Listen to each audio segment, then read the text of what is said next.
This is the fourth essay on the February 2023 California bar exam. Under standard testing conditions, it is a 1-hour essay. Let's take a look at what we've got. This is the first essay in the Tuesday afternoon session. The first thing I see at the bottom of the page is what ethical violations, and I see the instruction to answer according to California and ABA authorities. So this is a pure professional responsibility hypothetical. These, for me personally, are the hardest kind of essays to organize, and I'm going to make a really intense suggestion here, and that is that you not organize it according to a checklist of ethical rules. That's the weakest way to do this kind of hypothetical. A much stronger way is to identify the underlying conflict in the fact pattern that led to the breaches and organize your answer around that. Keep hammering it.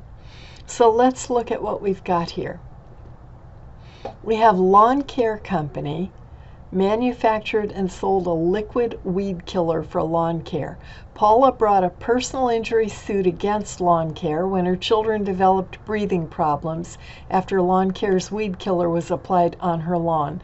Lawn Care entered into a valid retainer agreement with Andy, an attorney, to defend Lawn Care in the action. These always involve an A name or an L name. A for attorney, L for lawyer. Andy is the attorney. He is who we're being asked about. We don't have to form the relationship. It's already formed. They're telling you there's a valid retainer agreement. Andy is a member and financial supporter of Citizens Concerned About Chemicals, a consumer group that's currently lobbying for environmental regulations that would remove chemicals such as Lawn Care's weed killer from the market as unsafe. Here they have provided you with the underlying conflict in the entire hypothetical. And so, right now is a good time to talk about that rule about concurrent conflicts, because that's a rule you have to know forwards and backwards in great detail in order to handle a PR hypothetical on the California bar. So let's take a look at it. We find the ABA rule under client-lawyer relationship in our schema, our organization, and in the ABA organization. Let's look at conflicts of interest, loyalty to current clients. And we see a fairly complex rule that a lawyer shall not represent a client if that representation involves a concurrent conflict of interest, unless, and here are 4 parts to the unless. The lawyer reasonably believes he or she will be able to provide competent and diligent representation to each client, and it goes on. The second part defines concurrent conflict. If, and usually what we're worried about is there's a significant risk of material limitation on representation because of responsibilities to another client or to a former client or third person, or the lawyer's own personal interests. What we were given here was the lawyer's own personal interests. There is a significant risk of material limitation on the representation. So the only way this lawyer can represent Lawn Care is if the lawyer reasonably believes he will be able to provide competent and diligent representation to each client, and if it's not prohibited by law, and if it does not involve a claim by one client against another in the same litigation, and each client gives informed consent confirmed in writing, and that's likely not going to happen. Not in California bar hypotheticals. They'll be silent about that, and that's something you should raise with the reader, with the grader, that in taking on the representation, there should have been informed consent confirmed in writing from the client. That's ABA. How does California differ? let's go and take a look at California. Look at the major distinctions from the ABA model rules, because you're asked to do that always in a PRSA on the California bar. Here we have concurrent conflict of interest. Similar to the ABA rule, California does require additional writings. In the past, there was no writing requirement. The attorney simply had to disclose. But now, the attorney has to get informed consent confirmed in writing, and under certain circumstances there are additional writings. And there it is. If the representation is directly adverse to another client, or if any connection to a party or a witness substantially affects the lawyer, then there are going to have to be additional writings. This kind of conflict is often tested on the California bar. Every 3 or 4 years, the bar gives us one where the attorney has a personal interest that forms a conflict. In July 2016, they gave us an attorney who is a member of a nonprofit that gets a law passed that helps people get low-income housing. The attorney then agrees to represent a corporation that's trying to strike down that very law. That attorney didn't represent the nonprofit as an attorney, so there were not 2 clients, there was 1 client, but the personal conflict could have interfered. Before that, in July 2011, we were given a physician who is now an attorney who serves as a member of a committee working on physicians' rights to be fairly compensated, and then he represents a company, a health insurance provider, that is being sued in a class action by hundreds of physicians, including some of this attorney's friends, for unreasonable delay and denial and reduction of reimbursements. Again, there's only 1 client involved here. He did not serve as an attorney for the physician committee. But you see how similar the underlying conflict is. If you're going to look back at those hypotheticals, you cannot rely on the law in the selected answers because the rules changed in California in 2018. So some of the distinctions discussed in the answers no longer hold true. Back to our hypothetical. It goes on to say Andy provided pro bono free legal advice to C2AC in the past regarding an unrelated corporate matter, but did not enter into a formal attorney-client relationship with C2AC. Now, I think that they are trying to trick you into saying that he never represented C2AC. But what does it take to form an attorney-client relationship? You don't have to enter into a formal relationship. If C2AC could reasonably have believed that he was representing them, then there was an attorney-client relationship. I think there was one here. Providing legal advice, it doesn't matter that it's pro bono or that it was free. It's still legal advice. C2AC is a former client, or perhaps a current client. That's unclear. So what rule do we need to worry about now? Well, under the rule we already saw, if C2AC is still a current client, Andy had to get written informed consent from them as well. There's no evidence that he did. But what if they were a former client? Then what would the rule be?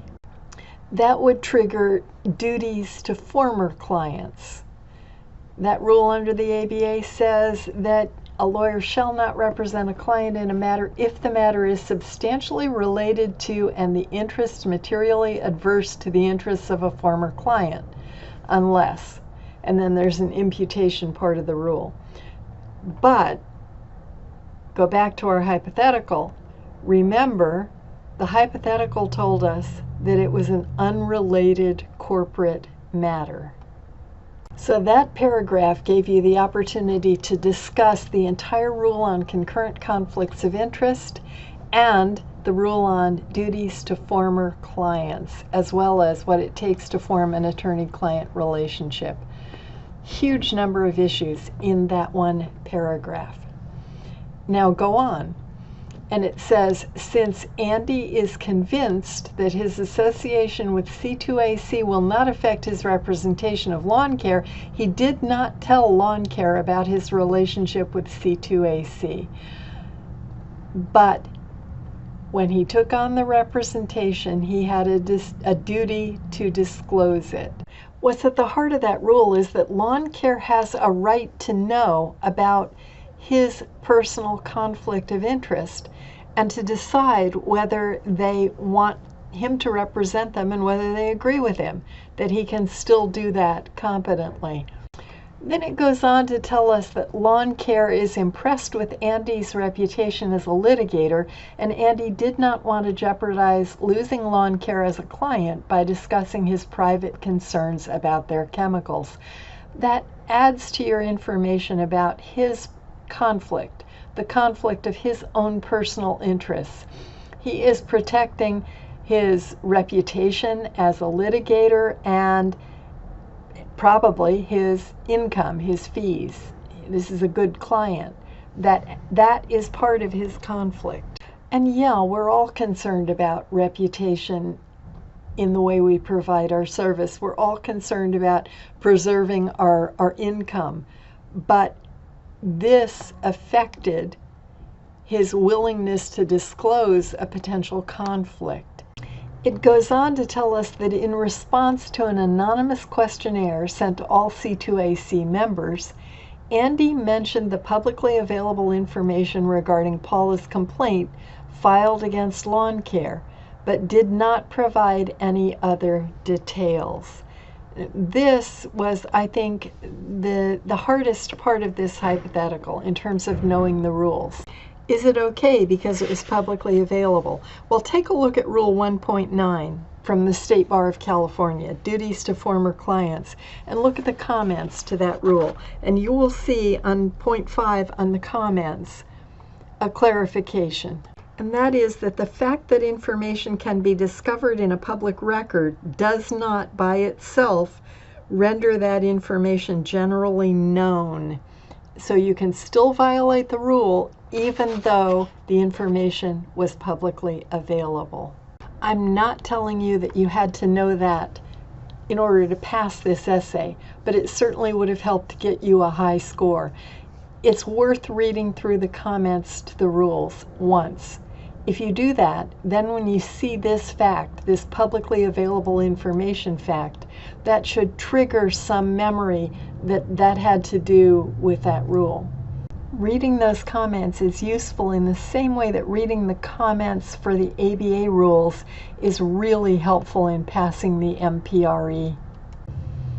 Go on. 1 week after Andy returned the questionnaire to C2AC, he received a call from the Chief Executive Officer of Lawn Care, who said a representative of C2AC had called to ask about Paula's lawsuit. Andy told the CEO that he did not know where C2AC would have received that information from and recommended that Lawn Care not disclose any details about the lawsuit.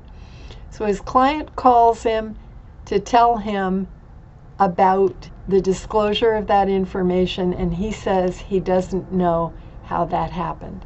That is a flat out lie.